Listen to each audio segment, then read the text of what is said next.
In this lecture, we'll talk about one of the most important elements of the internal analysis process, and that's the value chain. The value chain is a relatively simple concept that we'll talk about, but it has really strong strategic implementation or implications in terms of how organizations, how people that are leading organizations focus their energy and focus their strategic efforts. Important thing to note, because what we're trying to do is generate profits, because profits can be given to investors but also be fed back into the organization to invest in the future. The higher costs are above rivals, the more vulnerable they are. So you want to understand your cost structure. Even if you're a differentiating organization that's just trying to create something brand new and exciting, you still have to understand your cost vis-a-vis your customers or your competitors, because it makes you vulnerable. And if you're very, very good at creating customer value to customers, to individual customers, and giving them what they want and what they need that other people can't, that makes you strong. All right? So from that perspective, you see there's two possible approaches. Make sure we're most cost effective, or make sure we add the most customer value. And how does one do that, or how does one think about that? And that's the notion of the value chain. It identifies all the pieces in the organization that are activated in order to produce the outcomes for the end customer. Everything that needs to happen to layer value on top of value to give something to the end customer. For example, to get an iPhone, somebody has to make the silicon chips. So there's a fabricating facility, you make the chips get manufactured by some company. That company then ships the chips to an installer or to a assembler who puts the chips inside of an iPhone. The iPhone gets installed, all the software is added, all those various components coming together, and then the phone is created by Apple, owned by Apple, but shipped to retailers. That's why you can go into an Apple store, you can go into a Verizon store, or whatever. And so there's people that are actually handling the customer interface, and those are all part of the value chain. So here's a look at an illustration of the value chain. It's pretty generic. It can be applied and modified in most cases. You don't just use the generic view. You want to customize it to your particular company.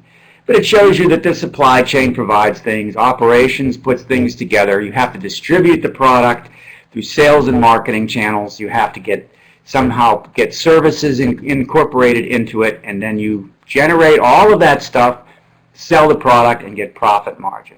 Those are the primary functions. Things come in the front door, or they come in the back door, they go out the front door, and that's how you build value for a customer. Each of these elements, of these various arrows here, you can look at and understand what you do well, where your resources and competencies in that area if you do it. Then, of course, you have these support infrastructure. You have technology and R&D that supports the environment. You have human resource management, how well you bring in people and train them, get the best and brightest, how well you manage your general operation, your financial operation, and the rest of your business, your general administration processes. So this is generic, and you don't want to use generic when you're trying to do a value chain. You want to make it very specific to the company that you're analyzing and that you're working with. A couple things about value chain. You lay this out and understand activity by activity, the suppliers and all of that, how you compare with your competition, how effective you are at dealing with your customers in all of these areas, operations, service, everything along the value chain.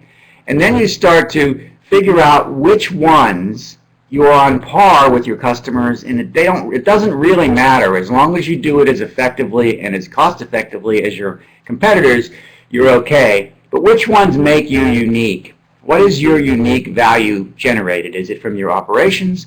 Is it from your customer services? Is it from your marketing? Is it from your technology? Is it human resources? Where are your key value components? One of them, for example, is where you place your stores. If you're a retailer, finding the right place to put your stores is as an important element of your operations. Right? And so you want to call that out if you're talking about retail expansion. You don't just put operations, you talk about store placement and store selection and site selection and that sort of thing. The accounting process, you hear activity-based accounting, that helps you get data about this sort of thing. And it also You do that for yourself, and then you also do that for your competitors. So what you're starting to really do is break down your resources and capabilities into these various value chain components to move forward. In general, you have to figure out what you do internally, and you become very effective at managing the internal activities in the value chain components you do. But you also have value chain components of your product that you offer to customers that relies on outsiders, on third parties. So you want to be understanding that as well. So you have to understand the industry value chain. Most companies they're not vertically integrated, they just have a slice of the value chain. So what is it that you do internally versus what about people that provide you supply? I was mentioning the Apple. They don't make their own chips. Other people make the chips for them and provide them for them. In addition, you have, like for example, Dell doesn't make its components. Those products get assembled by an outside supplier. In terms of sales, most companies have to go through some sort of intermediary. They sell through a distributor, they sell through a retail outlet of some kind. Even book publishers sell through Amazon, and Amazon takes a piece of that. How is Amazon structured in the value chain? So you want to be thinking about the effects on your margin of the things that you do inside in your value chain vis-a-vis those other external suppliers as well. On the back end with suppliers, and on the front end as you push into your distribution channels, into your distributor, your warehousing, and your retailers, and then how that part is offered as well. So that's the process to be thinking about.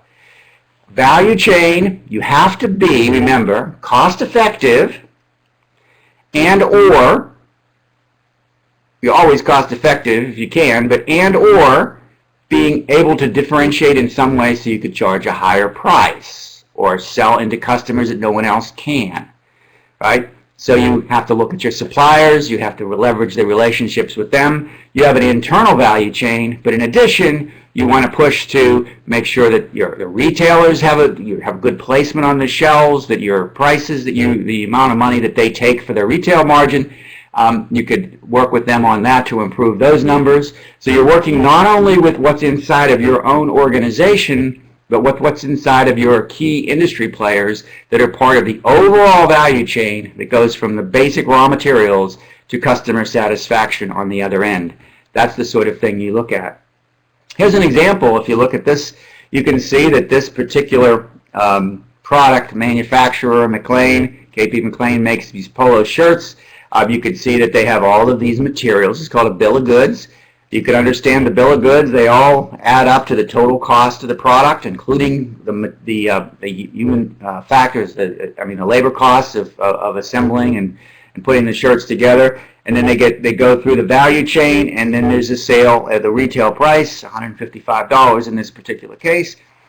Every one of these line items, if you think about it, you can try to take some money off of. All these input, you could try to get some of the inputs down in their cost, the fibers that you get and the thread and the labels, or kind of push down the labor costs. Every one of these line items, you could try to improve the effectiveness of your activity, of your delivery. So this activity-based accounting gives you the data to do this. In addition, once you've manufactured the shirt, it has a certain cost, you have to sell it into the channel. You could try to, if you can differentiate, you can try to increase the price that you sell it to the retailers. They still sell it at $155, but you take a little bit off of what it is that they make, and you can try to improve your financial position in that way as well. This is one example of a product. Imagine an entire portfolio of all the products in a large organization and where the opportunities to become more effective come from. So you want to look at all of these internal activities in your own chain, but also in the chain of suppliers going forward. That's the sort of thing that we're thinking about in terms of the value chain. There's a lot more to it. Every case is unique. In the next lecture, we'll talk about benchmarking, which is how you think about what is a good number for each of these items. Like for that example of the polo shirts, what is a good price to be paying for fiber? What is a good labor cost? That's benchmarking, the process of benchmarking, and we'll talk about that in the next lecture.